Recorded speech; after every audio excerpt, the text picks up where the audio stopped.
মাদুহু ওয়া নুসাল্লি আলা ৰাসূলিহিল কাৰীম আম্মা বা'দ সম্মানিত সামিনে কেৰাম আল্লাহ তাবাৰক ওয়া তাআলাই ৰমজানুল মুবাৰকৰ জিমা এটো এনেকুৱা ফজিলত আৰু বৰকত সম্পন্ন মাহ যে আল্লাহ তাবাৰক ওয়া তাআলাই এই মাহৰ যিসকল মানুহে ঈমানৱালা মুছলমান ৰোজাদাৰ ব্যক্তি তে সেইসকলক এনেকুৱা ফজিলত ৰাখিছে যে প্ৰত্যেক দিন ইফতাৰৰ সময়ত এনে 10 লাখ মানুহক আল্লাহে জাহান্নামৰ পৰা মুক্তি দান কৰে যিসকল মানুহৰ ওপৰত জাহান্নাম ৱাজিব হৈ গৈছিলে আৰু এই মাহৰ শেষত আল্লাহ তাবাৰক ওয়া তাআলাই মুমিন মুছলমান সকলক ৰোজাদাৰ সকলক এনেকুৱাকৈ গুনাহবিলাক মাফ কৰি দিয়ে যেনিবা তেওঁলোকে দুনিয়াত থাকোতে গুনাহ কৰাই নাছিলে সুবহানাল্লাহ কিন্তু তাৰ পিছতো ইমান বৰকত আৰু ফজিলতপূৰ্ণ মাহতো 4 প্ৰকাৰৰ মানুহক আল্লাহ তাবাৰক ওয়া তাআলাই মাফ নকৰে এই সম্পৰ্কে এটা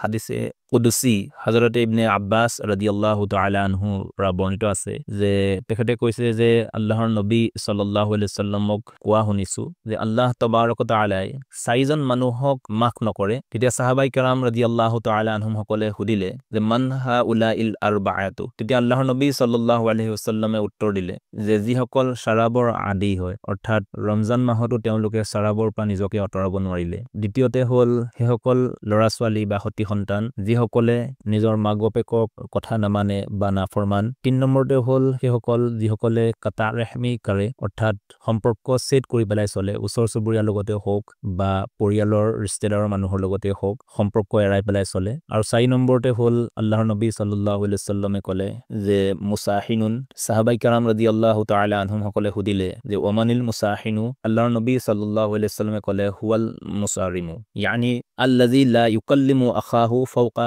সালাসাতা আইয়ামিন অৰ্থাৎ এজন মুছলমানে আনজন মুছলমানক 3 দিন বা তাতোধিক যদি মাতবোল নকৰাকে চলে তেতিয়াহলে সেইসকল মানুহক মুসাহিন বুলি কোৱা হৈছে গতিকে কাটা ৰেহমি বা সম্পৰ্ক ছেদ কৰা এনেকুৱা এটা ডাঙৰ গুনাহ হয় যাৰ সম্পৰ্কে কোৰাণ আৰু হাদিসত যি ওয়াইদ আৰু যি ধমকি আহিছে এই সম্পৰ্কে সূৰা মুহাম্মদৰ 22 নম্বৰ আয়াতত আল্লাহ তাবাৰক তাআলা ফৰমাইছে আউযু বিল্লাহি মিনাশ শাইতানিৰ ৰাজীম বিসমিল্লাহিৰ ৰহমানিৰ ৰহিম ফাহাল আসাইতুম ইন তাওয়াল্লাইতুম আন তুফসিদু ফিল আৰদি ওয়া তুকাত্তিউ আৰহামাকুম সাদাকাল্লাহুল আযীম এই আয়াতে মুবাৰাকাৰ তাফসীৰত উলামায়ে কেৰাম সকলে বহুতো তাফসীলি লিখিছে তাৰ ভিতৰতে এটা হাদিস হযৰত আবু হুৰায়ৰা ৰাদিয়াল্লাহু তাআলা আনহু পৰা বৰ্ণিত আছে যে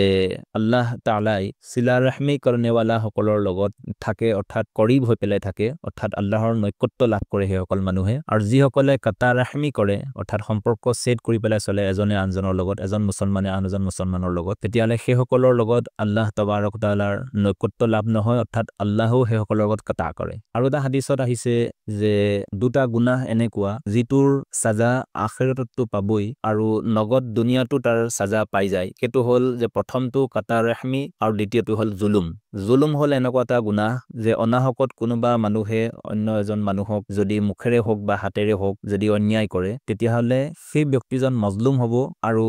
যিজনে জুলুম কৰে সেইজন হৈছে জালিম গতিকে মজলুমৰ বদদুৱা আল্লাহৰ ওচৰত খুব জলদি কবুল হৈ যায় আৰু এটা হাদিসত আহিছে যে আল্লাহৰ নবী সাল্লাল্লাহু আলাইহি সাল্লামে ফৰমাইছে যিজন মানুহে বিচাৰে যে তেওঁৰ হায়াত বাঢ়ি যাওক আৰু দুনিয়াত ৰুজিত তেওঁৰ বৰকত হৈ যাওক তেতিয়ালে সেইজন মানুহৰ কাৰণে উচিত যে তেওঁ সিলা ৰাহমি কৰক যিসকল তেওঁলোকৰ ওচৰ চুবুৰীয়া মানুহ আছে বা ৰিস্তেদাৰ সকল আছে এই সকলৰ লগত গতিকে সিলা ৰাহমিৰ এটা উসুল মনত ৰাখিবলগীয়া যে কোনোবাই যদি আমাৰ লগত বেয়া সম্পৰ্ক কৰে বা আমাৰ লগত নামাতে মাতবুল নকৰে তেতিয়াহলে বাৱজুদ আমি তেওঁলোকৰ লগত ভাল সম্পৰ্ক কৰিম একমাত্ৰ আল্লাহৰ বাস্তে হেতু কাৰণে এই পবিত্ৰ ৰমজান মাহত যিখিনি ফজিলত আৰু যিখিনি বৰকত ৰাখিছে আল্লাহ পাকে আপোনাৰ মোৰ সকলোৰ কাৰণে গতিকে আমি যাতে এনেকুৱা ধৰণৰ গুনাহবিলাকৰ পৰা বাচি যাওঁ আৰু পৰহেজ কৰো যাতে আপুনি মই পূৰ্ণ মাত্ৰাই আল্লাহৰ তৰফৰ পৰা যিখিনি আল্লাহৰ ওয়াদা আছে সেইখিনি যাতে আমি হাসিল কৰো গতিকে আল্লাহ তাবাৰক তাআলা আপোনাক মোক কোৱা আৰু শুনাতকৈ বেছি বেছি আমল কৰাৰ তৌফিক দান কৰক আসসালামু আলাইকুম ওয়া ৰাহমাতুল্লাহি ওয়া বাৰাকাতুহু